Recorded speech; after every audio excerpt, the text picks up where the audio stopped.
Peter was my best friend and had been since we'd first met back in high school. We were both 24, but he was 6 foot even, nearly 2 inches taller than me and somewhat more athletic. He was also the more outgoing of the two of us and something of a ladies' man. At least he never seemed to have a problem finding a girlfriend, just keeping them. As for me, I was Larry Collins, 5'10", average build and with a mop of dark blonde hair on top of my head. There's not really much to say about me, though I do lack the confidence and charm that my friend possesses. In fact, there are times when I feel less like his friend and more like his sidekick. But it had been like that since we'd met. At the moment, we were just getting back to Peter's condo after having spent a couple hours looking for new TV. Peter had decided to get a new big screen as soon as he got the promotion that he was expecting at work, and I had come along while he looked for the one he wanted. "Why did you bother looking for a TV now?" I asked Peter, a little annoyed that we'd spent all that time looking at TVs and video equipment and the only thing that we'd actually come away with were a couple of DVDs. "Shouldn't you wait until you at least get the promotion?" "Come on, Larry." Peter grinned at me. "Why wait when I can decide what I want now?" I rolled my eyes at that. Sure, there was the fact that the promotion wasn't expecting to come up for another month or so. Sure, there was nothing to guarantee that Peter was actually going to be the one getting it. There was also the fact that I knew Peter, and I knew that no matter what he decided now, he was going to start looking all over again as soon as he got the promotion, all in the hopes that he could find something newer and better that had come out between now and then. Oh joy, I muttered to myself, easily imagining another trip around all the stores that sold big screen TVs in another month or so. Peter and I were still in the condo parking lot when he suddenly exclaimed, "Hey Larry, check this out." "Huh?" I blinked. Without another word, Peter went over to the dumpster and picked something up from the ground in front of it. It took me a moment to realize what it was, but when he held it up I saw that it was one of those Arabian oil lamps, the kind that you'd almost expect a genie to come out of. "Looks like I found myself in Aladdin's lamp." Peter grinned at me. As we went into Peter's place, I glanced at the lamp that he was still carrying. It looked like it was made out of brass or something, with lots of faint designs and writing on it.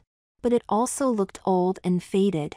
And it wouldn't have surprised me a bit if it had actually been an antique rather than one of those newer made ones that were sold for decoration. Once we were inside, Peter absently set the lamp down on the coffee table and went to grab a couple beers.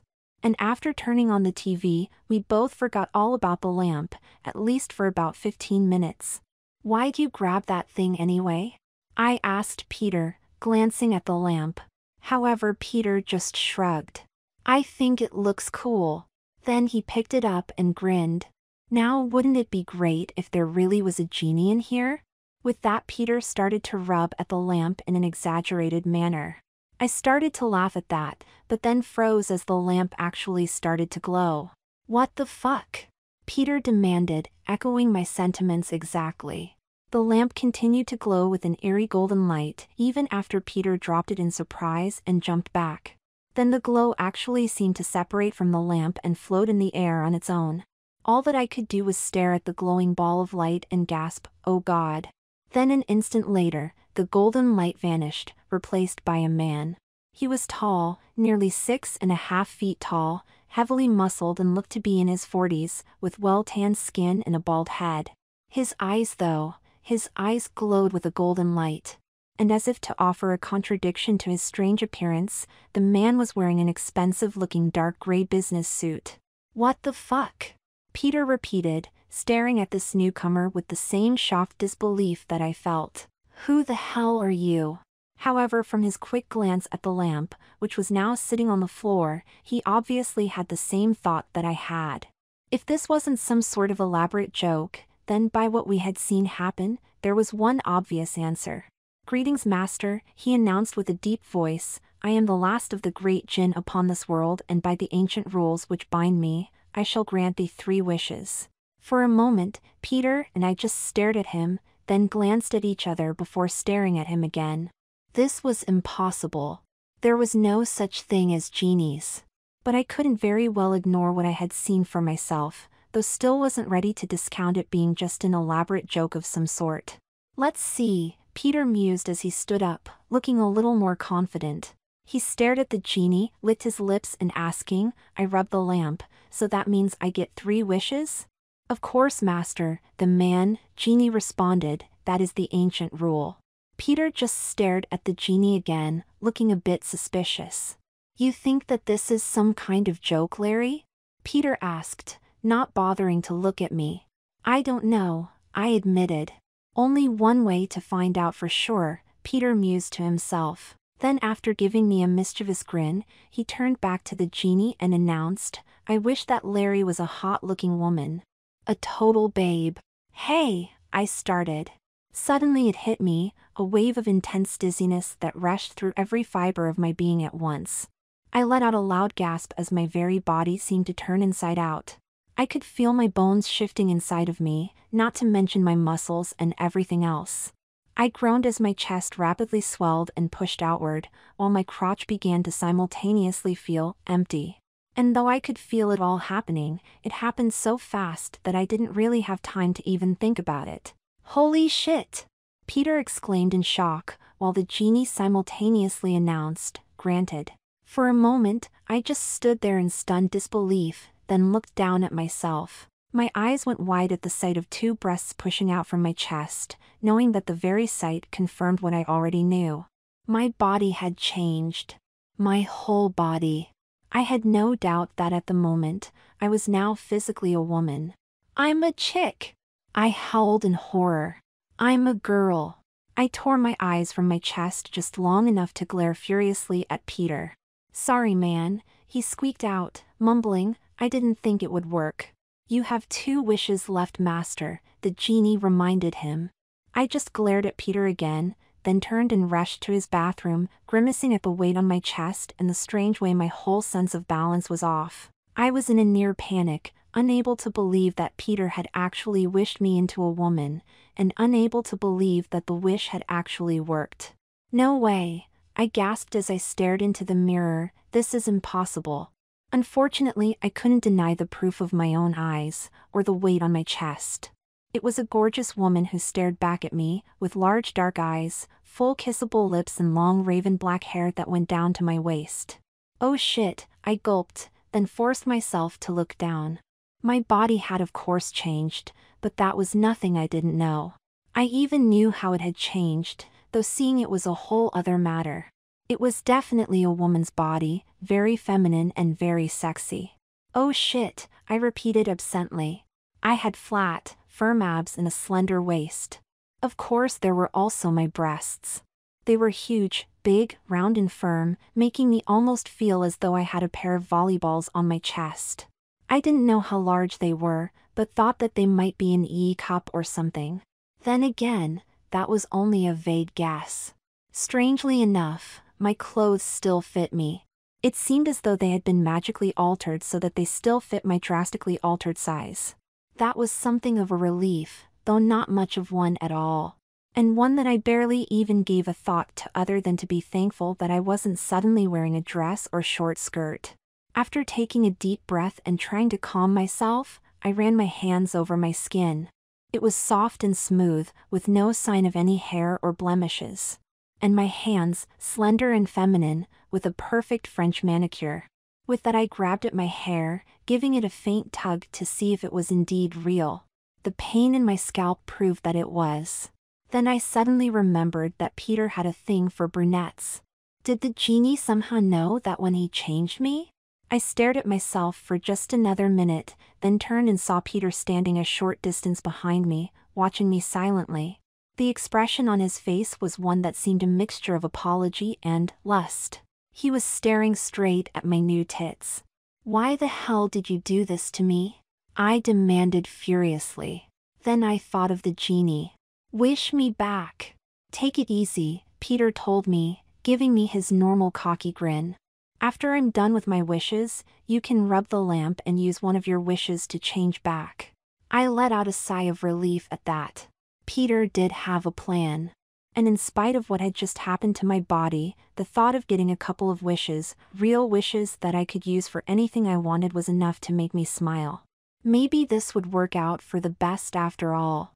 However, right after Peter had made his suggestion, the genie said, "I am sorry to intrude, O master, but felt I should inform you that after your wishes have been granted, my lamp shall be transported to a new location." He looked somewhat apologetic as he explained, such was the wish of a previous master. "Oh shit," Peter and I exclaimed together. I groaned, extremely disappointed that I wasn't going to be able to get any of those wishes for myself. And after I'd had my heart set on it. It just didn't seem fair. Peter nodded, looking slightly disappointed as well. I figured that he was disappointed that he was going to have to use one of his other 2 wishes to change me back to normal. I just hoped that he would do it soon, because I was pretty uncomfortable with the way he kept looking at me. "Well," Peter started, then grinned, "I wish that my dick was 10 inches long and that I could get it up again just by willing it." The genie hesitated for a moment, perhaps trying to decide if that should count as 1 wish or 2. Then he nodded, "Granted." "Yes." Peter grinned even more, reaching a hand down the front of his pants and seeming very satisfied. "But what about me?" I demanded, looking down at myself. "Wish me back to normal." After Peter had used his second wish to give himself a bigger dick, I was beginning to get somewhat worried. Especially with the way that he was looking at me. I know that Peter and I had been friends for a long time, but I also knew that he had a tendency to think with his dick. "Don't worry," Peter told me, "I'll take care of you." He let out a sigh, as though not completely pleased with the idea. Or perhaps just not pleased with having wasted 1 wish to change me and having to use his last one to change me back. "Well, please hurry it up," I grumbled, glaring down at the 2 melons which jutted out from my chest. "This is pretty weird." Peter just stared at the lamp where it was still on the floor, looking thoughtful as he did so. The genie just remained where he was, looking patient and acting as though it did not matter whether or not Peter made his next wish anytime soon. And perhaps to him it didn't. Then Peter looked up with a smile, a cocky grin that made me groan and shudder inside. I knew that look well, and it was the same one that he had whenever he thought that he'd figured out all the angels. "Okay," Peter stared at the genie with a smug expression, "for my 3rd wish. I wish for unlimited wishes." I let out a faint gasp at that, realizing that it was the perfect wish. Peter could use 1 to change me back to normal and he'd still have as many as he wanted for all of the good stuff. But then again, that was a somewhat worrying thought as well. However, the genie scowled, then carefully announced, "I apologize, O master, but this wish is beyond my power to grant. By the ancient rules which bind me, I may grant thee 3 wishes and 3 wishes only." Damn, Peter grimaced, obviously unhappy his attempt to work the system as he often called it had failed. Then he growled, "What kind of a genie are you anyway?" "Peter," I warned, thinking that it was probably not a good idea to piss off the genie. For all we knew, it might decide not to grant the 3rd wish out of spite or something. For a moment, Peter just glared at the lamp on the ground and I thought that he might kick it. He had that stubborn look on his face that he got when he decided that he wanted something and wasn't about to give up on it yet. I wanted to tell him to wish me back to normal again, but I bit my tongue and tried to be patient. It wasn't easy though. "Have you ever seen I Dream of Jeannie?"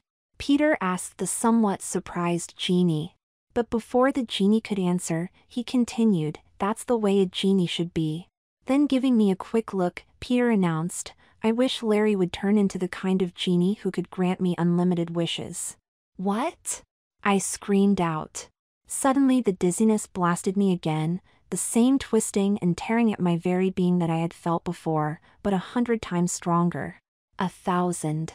Reality itself was torn away from me and I was completely filled with the same magical energies that I had felt before, that had transformed me before.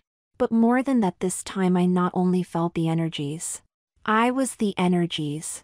I screamed, or I tried to, or I just thought that I tried to.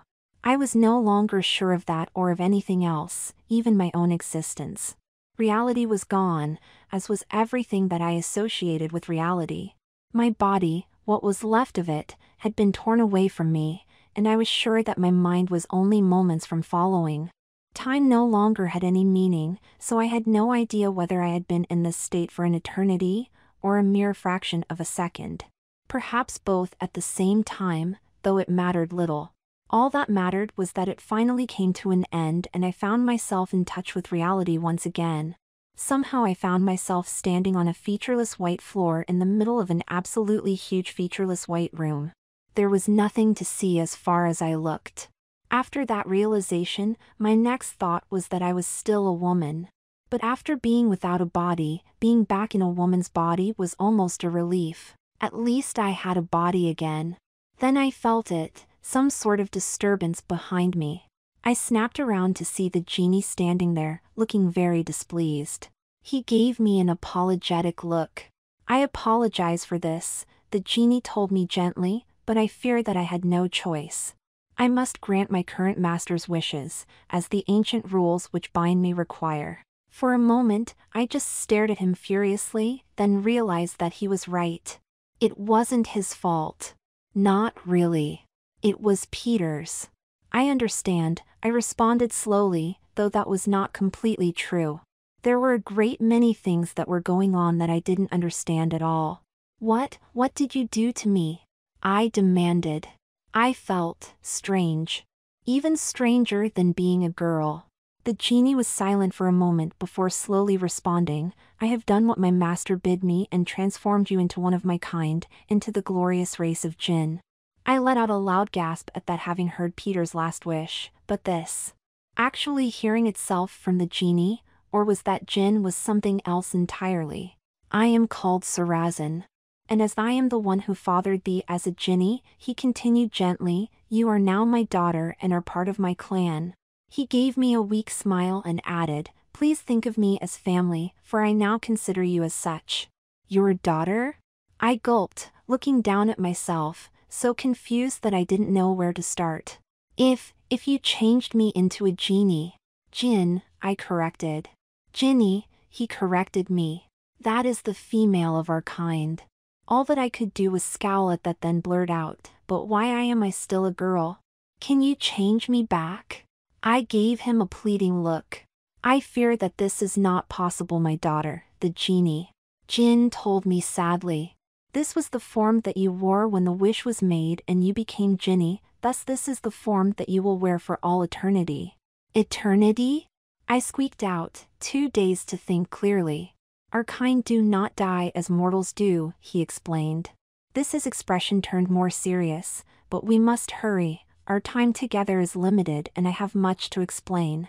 "But," I started, wanting to go back to the part about being stuck as a girl for all eternity. That was not something that I wanted to hear. There had to be a way to change me back, both to being a guy and to being human. "There is not time to tell you all," Sarazin explained. "Our kind come from another world and our young are sent out to other dimensions to mature and gather power. We cannot survive in this world, save inside our crystal eggs. This," he gestured around us, "is the inside of yours. This is your domain, controlled by you completely. What you wish is what is real. It is here that you shall reside until summoned by your master." "My master," I repeated, gulping at the realization that if I really had been turned into a jinny, then I would have to grant wishes. That I would have to be a slave. The thought was utterly horrifying, especially as I knew that Peter was going to be my master. "Yes," Sarazin nodded, a look of fury on his face as he did so. "As a jinny, you will grant wishes for your master. You may not summon the great magics unless it is for this purpose. But each time you grant a wish, you retain a small portion of the magics used. Such as an agent's fee. These portions build till you achieve your full power." I stared at my father, noticing that while he was in a hurry, his language had become less archaic and somewhat more modern. Perhaps all the and thy stuff was mostly for appearance. "When you grant a wish for your master," Sarazin told me, "you can influence how it is granted." Then he started to smile, though it was not a pleasant one. His golden eyes seemed to glow brighter. "And as our master wished for a jinny who was not bound by all the ancient rules, I have given thee a gift which has never been possessed by any of our kind." He stared straight at me and finished, "I give thee the gift of veto." "Veto?" I repeated, beginning to feel like a damn parrot since I kept repeating everything he said. "Unlike any jinn before, you may refuse to grant any wish. His smile faded as he continued. But use it cautiously. For should your master become angry with you, he merely has to destroy your crystal to end your immortal existence. Oh shit, I gulped. But what about your lamp? I demanded, remembering what he had said about all jinn being in crystals. However, Sarazin scowled. My time is nearly over. He stared at me, looking at me with an expression that seemed both apologetic and proud at the same time. Then he put a hand on my shoulder and announced, "As thy father, I name thee Nali, which means violet." I blinked at that unexpected announcement, realizing that looking the way I did now, I certainly couldn't keep being called Larry. Why that name? Sarazin took a step back and I was startled to realize that he was now transparent and becoming even more so as I watched. The rest of the answers are within. Before I could ask within what, my new father was gone. However, where he had been standing, there was now a marble podium with a large leather-bound book sitting atop it. A book with golden symbols which decorated the front. All that I could say to the sight of the book was, "Oh." For a moment, I just stood where I was, looking around the white room, feeling nervous as I did so. I was alone in a strange place. But according to Sarazin, this was my domain. Strangely enough though, I actually could feel the room as though it were connected to me somehow. I couldn't explain it, even to myself, especially as I didn't even understand it. Oh joy, I sighed, my own bedroom. Unfortunately, it was pretty bland looking. No furniture, no color. No nothing. Maybe I should paint the walls blue. Then to my surprise, I realized that the walls had turned blue. It was me. I had done it, just by willing it. Sarazin had said something of the sort, though to actually have it happen was still unbelievable. But before I had a chance to really admire my work or do anything else, I suddenly felt a strange pulling at me, at my very being. I was pulled out from that room and found myself pulled back to the real world, where I was once again standing in the middle of Peter's living room. I took a deep breath and looked around, noticing that Sarazin's lamp was gone, though that should not have surprised me as he had said he would leave once he had granted all 3 wishes. The next thing that I noticed was Peter standing there, staring at me with a look of amazement on his face, while holding a gleaming golf ball-sized crystal. It worked, Peter exclaimed with unconcealed excitement, the greed shining visibly in his eyes. I had seen that look before and knew that it was not good news. Not for me. For a moment, I just stood there silently, suddenly bursting with anger, even hatred for Peter. He had betrayed me, not once, but twice. He hadn't been satisfied to use me as a guinea pig and turn me into a woman, but he had to turn me into a genie, a slave. His slave. He was my best friend. How could he have done that to me? Peter just laughed aloud, alternating between staring at me and staring at that crystal in his hand. It was obviously my crystal, if what Sarazin had said was correct. The one that I had just been inside of, though I still didn't see how that was even possible. "Are you really a genie now?" Peter eagerly demanded. Though I was tempted to tell him, "Fuck you," I somehow held my temper in check and sweetly smiled. "Yes, master." I hated doing that, calling him master and smiling as though it didn't bother me that he had just stuck the magical knife in my back and twisted it. However, I knew that pissing him off at the moment would not be a good idea. Peter had my crystal, which made him my master. And if what Sarazin had said was true, that meant that my life was in his hands. Yes, Peter laughed in obvious delight. Then his expression sobered a little and he gave me an apologetic look. "Sorry, Larry, but you understand." "Yes, master." I forced a smile, hoping that he didn't see the burning fury in my eyes. "Please call me Nali now, master," I added, thinking that a new name might encourage him to think of me as someone other than the friend that he betrayed, and perhaps get him to lower his guard. But more than that, I knew that I had been torn from my old life and thrust into a new one which I did not request or desire. It seemed appropriate that I have a new name to go along with my new body and life, and Sarazin had already provided one. Nali. Peter tested the name, then nodded faintly as if it were to his liking. As if I really gave a damn. Then Peter looked at me and absently ran his hand over the crystal. In a strange way, I could actually feel him doing so. That was obviously a part of my new jinn nature, which was still such a mystery to me. "I wish that you'd dress sexy when I call you," Peter announced. I was so startled by that wish that I didn't even consider vetoing it until it was too late. I felt the magics channel up and through me, right before flickering over my clothes, changing the jeans and t-shirt which I had still been wearing into something else completely. Suddenly I was wearing a short leather skirt, fishnet stockings, high heels and a shirt that left very little to the imagination. For a moment, I was a little stunned, then I grimaced and responded with a sweet, "As you wish, master." It was obvious from Peter's expression that he was really getting off on me calling him master. I wasn't sure whether to be relieved at that distraction, or completely and totally disgusted by it. However, I was leaning towards the latter. "You know that big screen TV that I was looking at earlier?" Peter asked. And at my nod, he commanded, "I wish that I had a TV like that right now." "As you wish, master," I repeated, feeling the magics channel through me again. I focused and just a moment later, the new TV appeared. "Oh yes." Peter laughed again, staring at it for a moment before frowning. "Why should I settle for that one when I can get something even better?" After another wish, what would have been Peter's third and final wish had I been a normal jinn, there was a newer, even larger TV sitting where the last one had been. Peter excitedly grabbed for his remote and began to play around with it. While Peter was distracted by the TV, I took the opportunity to slowly back away from him. As I did so, I was instinctively aware that I could not go very far from the crystal. Even as I felt a strange connection to the crystal, as though it were more than just a part of me, I could also feel the invisible leash which prevented me from becoming separated from it by any distance. However, as I was still within the same room, though nearing the end of my leash, it was not the crystal that had my attention at the moment. It was the small mirror which hung on the wall. I glanced at Peter, then turned to look at myself. The moment that I saw my reflection, I suddenly realized exactly why Sarazin had named me Nolly. My eyes. They were now violet, with a faint violet glow to them.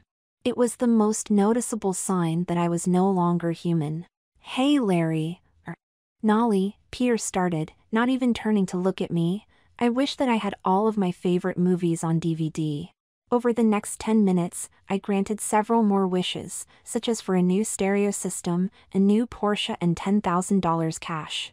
With each wish that I granted, I could sense that a tiny portion of the magical energy which I channeled remaining with me, though I did not know what I could do with it, if anything. However, I also sensed that I could not remain outside of the crystal for much longer. I was becoming extremely tired and knew that I would soon be forced to return to it, whether I wanted to or not. But before I was drawn back to the crystal on my own, Peter told me, "You can go away now. I'll call you again when I need you. Goodbye, master." I gave Peter a forced smile as I let myself be pulled back into the crystal. A moment later, I was once again standing inside of that now blue room, letting out a sigh of relief. I felt better already and could feel myself getting stronger again with every moment. "I guess I can't stay out there," I sighed, horribly disappointed at that. At some level, I had been hoping that I might be able to at least escape the crystal and remain in the real world. However, it was now obvious that this was not even a possibility. Like it or not, the crystal was now my home and I could not long remain outside of it. "Shit," I spat out, glaring at the room around me. After a moment, I concentrated and willed a large mirror to appear in front of me. It was easy, really no different than when I had changed the color of the walls. Then I just stood there, silently staring at the hot babe that was reflected back at me. "Damn," I grimaced, staring especially at my violet eyes. "Nolly," I whispered. "Violet." I hesitated, then started to take off my clothes. I had barely started to do that when a thought occurred to me and I just willed them off. They vanished with just a thought. However, I realized that I didn't feel the same flow of magical energy as when they had been summoned with the wish. This was different. It felt more like when I changed the room, as though I was just stretching a part of myself. However, I didn't want to think about that at the moment. Instead, I just stared at my naked body, unable to help but admire just how great it looked, though that didn't mean that I was able to appreciate just how great it looked on me. Damn, Peter, I grimaced, once again wondering how my best friend could have possibly betrayed me like that. With that, I created a chair and sat down in it, still looking at myself in the mirror. Sure, I was beautiful, but I wasn't admiring myself. Not really. I was just trying to come to terms with the fact that, like it or not, this was me. And it was probably going to be me for a long time. For quite a few hours, I alternated between staring at myself, screaming in fury and bursting into tears. I sat silently, I paced around, and I even shattered the mirror several times, which was easy to do as I could fix it with just a thought. I had no idea how long I was there like that, as I had no clocks, no windows to see the outside with, nor any other way to tell time. All that I knew was that it had been hours, but whether it had been 2 or a dozen, I couldn't really tell. Finally though, I calmed down. Or at least I calmed down enough to be reasonable. There was absolutely nothing to be gained from screaming and crying, but there just might be from reading the book that Sarrazin had left. I hope you have as many answers as my new father promised, I scowled as I sat down to begin reading. The book was a bit confusing, but it was quite obvious that it did have a lot of information. I just hoped that I could make sense of what I read. According to the book, the jinn came from another world, another dimension, which it described as some sort of paradise. They were beings who were more energy than matter, and as such, much more in tune with similar forms of energy, such as magic, which they had an inherent ability to channel. The jinn sent their young ones to other worlds in order to see new things, to grow as individuals, to mature and to gather their own strength. And though the book didn't come out and say it, I also got the impression that it was a good way to keep possible teenage troublemakers out of the way until they were ready to become part of jinn society. Jinn were incapable of surviving in the hostile environments of these alien worlds, so they were sent out in eggs.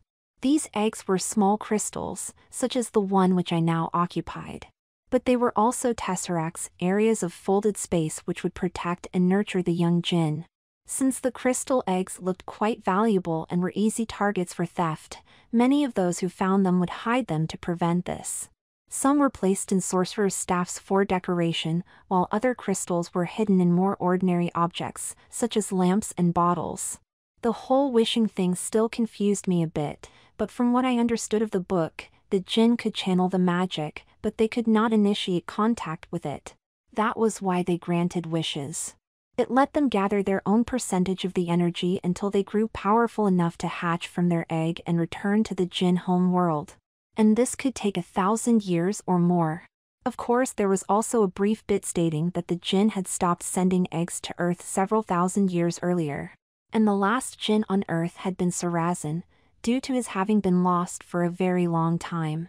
Somehow though, I had the feeling that it wasn't going to be very long at all before even he left, leaving me as the sole jinn on the planet. Oh damn, I whispered, feeling more shaken by that bit of information than I had expected.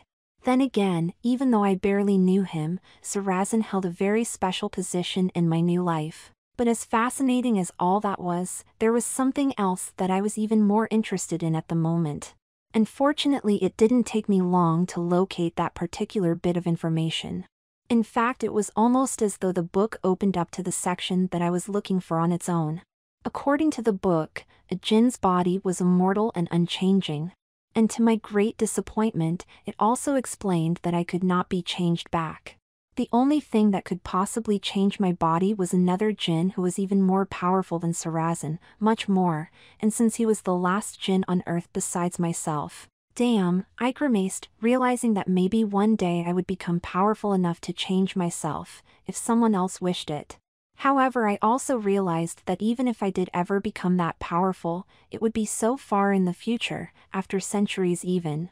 And by then, I would have long since become used to being as I am now, being a woman, that I probably wouldn't even remember what it felt like to be a man, much less actually want to change back. After reading it again, I did notice that there was one other way for my body to change, if my master wished it. But then it was only my shape that could be altered, not my jinn nature. And of course I would revert back to how I currently was the instant that I returned to the crystal. So that's it, I whispered, setting the book down tiredly. I am stuck like this. Forever. In a strange way, even though this was a horrible disappointment to me, it was also something of a relief. I couldn't quite understand it myself, but perhaps it was that the false hope to return to normal had been taken from me. Now my only choices were to accept what I had become and deal with it, or cry and pout. Going back to who and what I had been before was not even an option. I looked at myself in the mirror again and sadly whispered, "Goodbye, Larry." And letting out a sigh, I added, "Hello, Nolly." Like it or not, Nolly was who I was now, and I knew that I had better get used to it. Though there was still quite a bit of the book that I hadn't read, such as most of it and countless questions which it had yet to answer, I was tired of reading for the moment. I could only absorb so much information at one time. With that, I turned my attention to my surroundings, deciding that if I was going to be stuck there, I was going to have to make it a little more livable. I started by changing the walls back to white, then by creating a carpet, more furniture and some decorations so that it looked more like a living room. It was when I was nearly done decorating the living room that I noticed something. I could feel the space inside of my egg and realized that the room was only taking up a very small part of it. And with that realization, I tried an experiment, willing a door to appear in the wall, along with another room beyond it. Yes, I smiled faintly as I opened the new door and stepped through to the new room. This definitely has possibilities. After this, I went back to my decorating, but this time decorating not one room, but a whole house worth. In fact, I created a number of rooms, all inspired from the house that I had grown up in. It definitely made me feel more at home. Of course, when I added the kitchen and bathroom, I had to smile faintly at the irony of it. As a jinny, I no longer had to eat or relieve myself, and from what I'd read in the book, I couldn't eat anything in the real world even if I wanted to. However, it had also said that even though I no longer needed food, I could still conjure it within my domain, and eat as much as I wanted without fears of gaining weight. That last bit wasn't exactly said, but it was pretty obvious from other things that I'd read in the book. Once I had finished creating my house, or at least the interior of it, minus any windows, I returned to reading for a little while. But as interesting as the information was, I could only stand to read it for a short time before I went back to decorating. I already had a home with everything I needed, including 3 bedrooms, so when I started adding more rooms, it was more out of a sense of curiosity at what I could do than anything else. It started with a jacuzzi, then a weight room, followed by a whole swimming pool. None of this was really any more difficult to create than what I had already done. It was about then that I really started experimenting. After realizing that I could control the very laws of physics as easily as everything else, I became a little more unusual in what I created. One of the rooms that I created had the walls, floor and furniture all made out of solid water, with some goldfish that I'd created swimming about through it all. It was very unusual, but not nearly as much as the one where everything inside was invisible. That one looked completely empty, though I kept tripping over the chairs that I'd scattered about. I wasn't even really sure why I was spending so much time creating rooms that I didn't need and would probably never use. The only thing that I could think of was that the ability to control my environment so completely was quite a novelty, and it kept me from thinking about all of my problems. Then I suddenly felt it again, the tugging. Though I had no way to tell time, I guessed that I had to have been several days since I had become Jinny. And now Peter, that nasty backstabber, was calling me again. When I was pulled back into the real world, I concentrated on my clothes and manifested in what looked like a traditional genie costume. Of course it was sleek and sexy, which was required as Peter's wish for me to dress sexy when he called me was still in effect.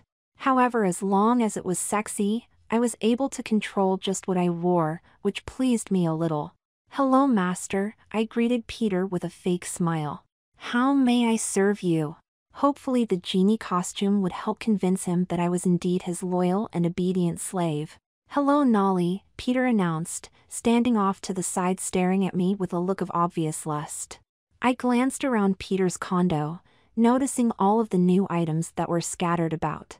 It was obvious that he'd been on a bit of a spending spree with the money that I had given him the last time. And from the smell, I guessed that Peter had spent some of it on booze. "I've been thinking, Peter started with a cocky grin, which I knew was not a good sign. Then he continued, I've decided what I want to wish for next. Yes, master? I encouraged, trying hard to hide just how furious I was with him. Peter stood up straighter and smirked. I wish that we could have wild, passionate sex. Of course, I immediately used my veto power, doing so for the first time and letting out a sigh of relief as the magic for the wish never came. For a brief moment, I had been worried, afraid that Sarazin might have been wrong about my being able to refuse a wish. I'm sorry, master, I tried to sound as apologetic as I could, which was not easy as I wanted to laugh in his face instead. But I can't grant that wish. What? Peter sputtered, then demanded, and why not? I'm sorry, master, I repeated, but I am Jinny. I can't have sex with a mortal without killing him. I didn't know if that was true or not, but doubted that it was. And by the ancient rules which bind me, I may not kill a mortal. As far as I knew, that last bit wasn't true either, but Peter didn't need to know that. I sure as hell had no intention of killing anyone, and that might keep him from getting any strange ideas. Or at least any that were stranger than he'd already had. Peter looked pretty annoyed and disappointed by the fact that his wish had failed. From the way he'd been looking at me, I had no doubt that he had been thinking of fucking me literally as well as he had done figuratively, since he had first seen my altered body. Well then, Peter grumbled, I wish that I had $1 million in my bank account. It is done, master, I told him a moment later, after I had felt the magical energies do their thing. And I wish that Shelley, you know that chick I work with? Peter frowned. At my nod, he finished, I wish that she was absolutely in love with me. I knew Peter well enough to know that he wanted nothing more from Shelley than to sleep with her a couple of times, then he'd get bored with her and move on to someone else, leaving her with a broken heart. So of course I vetoed that wish. I am sorry, master, I told him again, thinking of that Disney movie with Robin Williams as the genie, but I am not allowed to make people fall in love. Again, I didn't think that this was one of the rules, but Peter didn't need to know that. However, I didn't expect Peter to nod and continue, then I wish that she would be attracted to me and want me to fuck her. With a grimace, I let that wish go through, knowing that I couldn't very well keep denying wishes. I hated myself for doing it and immediately felt guilty, but I couldn't let Peter know that I could refuse his wishes. That was the only real advantage that I had. Then I stared at the crystal in Peter's hand and thought of something else. Perhaps there was a way that I could take away one of his advantages and turn it to my benefit. After a moment, I whimpered, please be careful with that crystal, master. I tried to look worried, which was not a problem as I was feeling extremely nervous. It is quite fragile, and if it gets broken, or even chipped, I will not be able to grant any more wishes. Peter just stared at me in surprise, then at the crystal before gently setting it down on the coffee table. He was beginning to look a little nervous himself, which I had hoped he would be. Just how fragile is it? He asked, still staring at the crystal. I had to fight back a smirk as I told him, oh, very fragile, master. That is why there are so few jinn in the world. Fuck, Peter muttered as he stared at the crystal, frowning as he did so. I imagine exactly what he was thinking. All it would take was one accident, just one, and he could lose his genie and all the wishes that came along with her.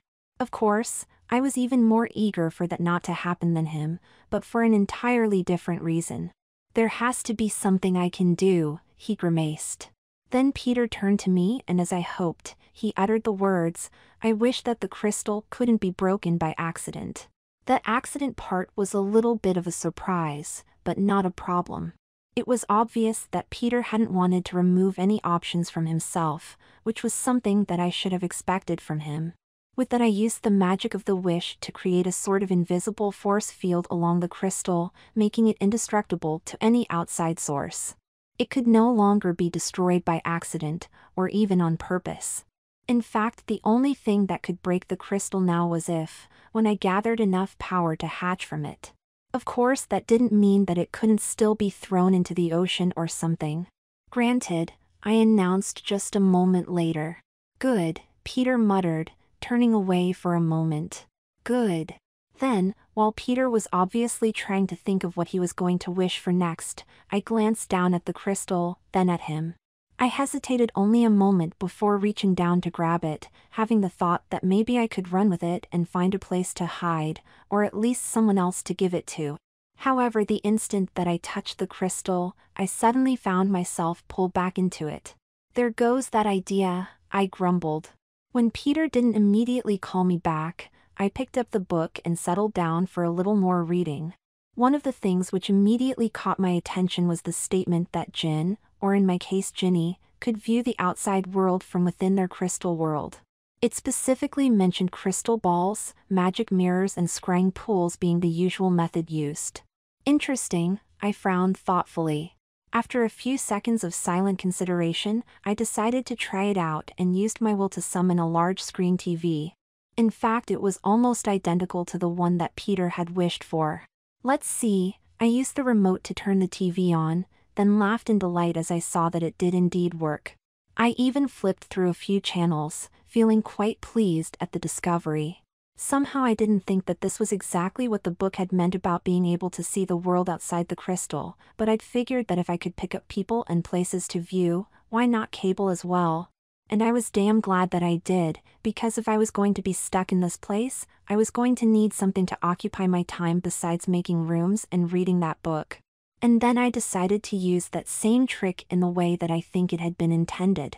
I created 2 more TVs off to the side, one of them showing me the crystal where it still sat on Peter's table. The other TV was locked onto Peter himself. I figured that it would be a good idea to know where they both were at all times and what my master was up to. It could save me some trouble later on. After I had watched TV for a few hours, I decided that it was time to do something else. Something that I desperately wanted to avoid, as I had already been doing, but knew that I had to do sooner or later at the same time. And at the same time, it was something that I had been longing to do at the same time. I stood up and looked down at myself, at my sexy and curvy body. I let out a long sigh at the sight, then got rid of my clothes for a better look. Of course, I had already looked at myself a number of times since I had changed, but this time was a little different. This time I was doing it with more of a purpose.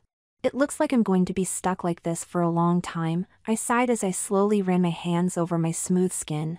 "I suppose I'd better get used to it, because this is me from now on." With that thought in mind, I slowly went over my body, exploring every inch of it. It was somewhat embarrassing, especially as I looked at the new equipment between my legs, but I didn't let that stop me. Strangely enough, my body was actually beginning to respond to my exploration. It was hard to believe that I was actually getting a bit turned on in that situation, but there was no denying exactly what it was that I was feeling. "I guess I'm still a lot like a human," I muttered to myself. With a frown, I stopped my exploration, refusing to give in to my new feelings at the moment. Sure, I knew that it probably wouldn't be long before I gave in to my urges and explored that part of myself as well, but at the moment, I still wasn't ready for that little step. Instead, I went for a long soak in my jacuzzi, finding the experience to be quite relaxing and somewhat pleasant. In fact, I even found myself absently feeling my body up a bit while I soaked. And by the time that I was finished, I was beginning to think that perhaps I could get used to that body after all. Over the next several days, I did a lot more work on my place. I figured that I might as well make it a bit more livable. Most of what I did was to erase some of what I had created previously, then to create several hallways and organize what was left so that it wasn't quite so confusing to go from room to room. Of course, redecorating wasn't the only thing that I did. I read through the book a little more, as well as watched TV, including a couple movies which were still in the theater. At least this was what I kept myself busy with when I wasn't being called up to grant some stupid wish for Peter, which happened quite frequently. He'd even used one wish to do his laundry. "I hope he doesn't call me up just to wish for dinner again," I grumbled to myself as I sat back and watched Peter messing around with some hot blonde. Shelley, whom he had made the wish to have sex with, was already out of the picture. All that it had taken was one night together and he had moved on to the next woman. Fortunately, my wish had let Shelley's interest in him wear off at about the same time. I shook my head, then turned my attention back to my TV.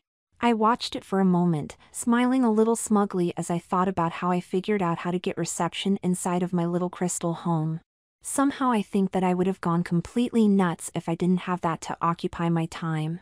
How did Sir Razin handle being in his for so long without a TV? I still hadn't figured that out. No wonder a lot of jinn were so cranky in those old stories. But then I paused, suddenly wondering that if I could get TV while in the crystal, what else could I get? It was an interesting idea, and after a moment I immediately decided to test it out. Internet, here I come, I smiled hopefully as I conjured up a computer. I just hoped that it worked since the internet required two-way information travel, not just one way like my TV. But to my relief and delight, I soon found myself online. Yes, I laughed loudly. I guess I'd better check my Hotmail account. I haven't done that in days. There was no doubt that having internet access would make things a lot easier, or at least help keep the boredom at bay. Now, even though I was trapped inside this virtual prison, I still had contact with the outside world. Somehow, that gave me such a sense of freedom. Now if I only were free, I sighed, knowing at the same time that there was no way that I would truly be free until after I had gained enough power to become free from my crystal. And that required me to grant wishes, a lot of wishes. Or at least free of Peter. Peter. The thought of what he'd done to me still made me mad, and I suspected that it would for some time to come. He had been best friend for years, and he had so easily betrayed me and thrown that all away. Then again, I guess that the thought of getting unlimited wishes might be too much of a temptation for anyone to resist. But that still didn't excuse what he had done. Peter, I grimaced, hoping that he'd get his own someday. Then I paused, stared at my computer for a moment and smiled. If I could get internet access. A moment later, a telephone appeared right next to my computer. I picked it up, smiling even more broadly as I heard the dial tone. Now I just had several calls to make. This is the life, I sighed out as I around in my bubble bath. My current bathtub was the size of a small swimming pool, completely covered with a layer of soap bubbles and of course, just the perfect temperature. And to make it even better, I had an incredible entertainment center, including a huge TV just off to the side. For the moment, I was calm and comfortable, even smiling pleasantly as I enjoyed where I was at the moment. In fact, I could almost forget about what it was that had placed me in that position in the first place. I didn't even flinch or turn away as I looked down at my naked body, especially the large round breasts that were now mine. I had to admit, I was beginning to get used to the idea of having them, though suspected that it might be some time before I actually felt as though they were normal. You don't adjust to something like this overnight, I sighed, knowing at the same time that I had been trying. In my attempt to get used to and even comfortable in my new form, I had spent several hours playing dress-up. Of course I had to admit to myself, if no one else, that I actually got a kick out of changing into a variety of different clothes and costumes to check myself out in the mirror with them. The dominatrix costume was especially fun to wear. Not like I'll ever wear any of those where anyone else could see, I reminded myself, knowing that wearing something in private and in public were two different things. Then again, with the way I was forced to dress sexy whenever Peter summoned me. Then, almost as if my thoughts had been a trigger, I felt myself being summoned. I had read in the book that I could refuse a summons if I really wanted to, though that was contrary to the need to grant wishes and gain power and not my intention at the moment, in spite of how comfortable I had been. A moment later, I reformed in the real world, all dry and well-groomed. And since I had been in such a good mood, I was even feeling playful enough to show up wearing a sexy Playboy bunny costume. It was a bit silly, but it satisfied the condition of Peter's earlier wish, and I wanted to see the expression on his face when I showed up in it. "Hello, master," I purred, finding it easier to bite back my sarcastic comments after so much practice. Peter stood there, staring at me but not with the look of lust that I had been expecting. That was almost a disappointment, but the fact that he looked worried and nervous instead was probably a good thing. "You've got to help me," Peter blurted out. "What's wrong, master?" I asked with mock concern, having to keep the smirk from showing. Peter looked nearly frantic as he blurted out, "They're after me." He took a deep breath, then continued, "The IRS is looking for me." They found out about all the money in my account and are investigating me. Suddenly there was a loud pounding on the door, followed by a voice yelling, "Open up. This is the police. They think I stole the Porsche," Peter grimaced. "You've got to help me." "Of course, master," I responded sympathetically, while at the same time, I was simultaneously smirking inside and thinking, gee, I wonder who could have made those anonymous phone calls to alert the cops and IRS. Peter took a deep breath, then blurted out, "I wish that they'd forget all about me." I took a long look at Peter, then smirked, "I don't think so." I'd been wanting to tell him that for a while. "What?" Peter gasped in shock. "What did you just say?" I said no, I grinned. "You can't." He stared, looking even more worried. "No," I corrected, loving that look on Peter's face. "I won't." "But you have to grant my wishes," Peter pointed out, trying to regain control of the situation. Even while the police continued to knock on the door, I wished for a genie who would grant me unlimited wishes. "No," I corrected him again, glaring at him this time. "You wished that I would turn into a genie who could grant unlimited wishes, not one who would." "But," Peter stammered, stepping back away from me as he did so. "Open up or we'll be forced to break down the door," came from the other side. "Oh shit," Peter gasped in fear. "You betrayed me," I snapped at Peter, all of my anger finally getting a chance to be vented.